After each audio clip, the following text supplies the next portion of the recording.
5টি জায়গায় যে কেউ যদি দুনিয়াবি কথা বলে, মন মতো চলে, মন মতো করে, মন মতো বলে, তার জীবনের 40টা বছরের লাগাতার ইবাদত, কবুল হওয়া ইবাদত আল্লাহ ক্যান্সেল করে দিবে।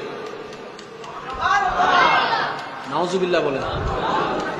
জান্নাতে যাওয়ার জন্য সওয়াবের দরকার আছে না নাই? এই সওয়াব অর্জন করার জন্য হায়াতের দরকার আছে না নাই? একজন 40টা বছরের সওয়াব জমাইলো, ওই একটা ভুল করলে 40 বছরের ইবাদত ক্যান্সেল। কয়টা ভুল? কয় জায়গায়? এই হাদিসটা মনে রাখবেন। ফি তেলাওয়াতিল কোরআন, আপনার সামনে সরাসরি কেউ কোরআন তেলাওয়াত করতেছে, কোনো মাধ্যম ছাড়া, সেই আওয়াজটা আপনি ডাইরেক্ট কানে শুনতেছেন। আপনি পড়তেছেন, আমি এখানে বসে বসে আড্ডা মারতেছি, তাহলে কি আমি কথা বললাম নাকি কোরআনকে অপমান করলাম? আল্লাহ পাক বলে যে আমার কালামকে অপমান করে আমি তাকে রাখবো না, রাখবো না। ফেরেশতা 40 বছরের ইবাদত ক্যান্সেল করে দাও। কেউ কোন কোরআন তেলাওয়াত আপনার সরাসরি সামনে মুখ দিয়ে বলতেছে, আপনি কান দিয়ে শুনতেছেন।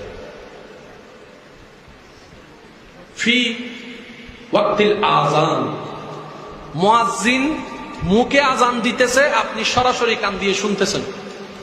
আপনি কথা বলছেন, আমি কথা বলছি, 40 বছরের ইবাদত ক্যান্সেল।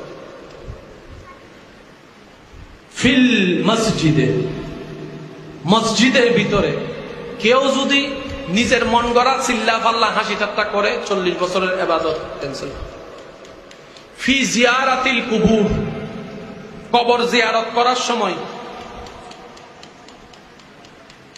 40 বছরের ইবাদত ক্যান্সেল।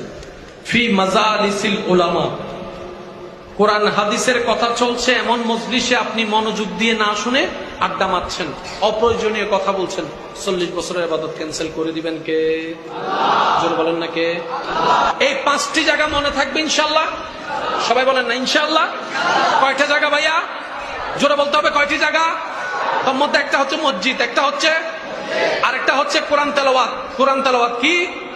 3 নম্বর হচ্ছে আযান কি? 4 নম্বর হচ্ছে জিয়ারতে কবর, কবর জিয়ারতের সময়, ঠিক আছে? 5 নম্বর হচ্ছে আলেম ওলামার মজলিসে। এই 5টা জায়গায় যতই মন চাক চুপ করে থাকার চেষ্টা করবেন। আল্লাহ আমাদের বুঝার তৌফিক দান করুন। জুমার দিন খুতবা শোনা ওয়াজিব, বলেন না? জুমার দিন খুতবা শোনা। এবার মনে করেন ইমামে মুকাররম খুতবা দিচ্ছে, আমরা সবাই শুনছি, আমার একজন উপযুক্ত ভাই কথা বলছে, এখন ওনাকে যদি কেউ নীরব করাই তো কথা বলে, তেও গুনাহগার। আপনি তারে চুপ করার দিকে নিজে বলে ফেলছেন। আল্লাহ এখানে ইসলামে কি বিধান দিচ্ছে? ইশারায় তাকে চুপ করাও।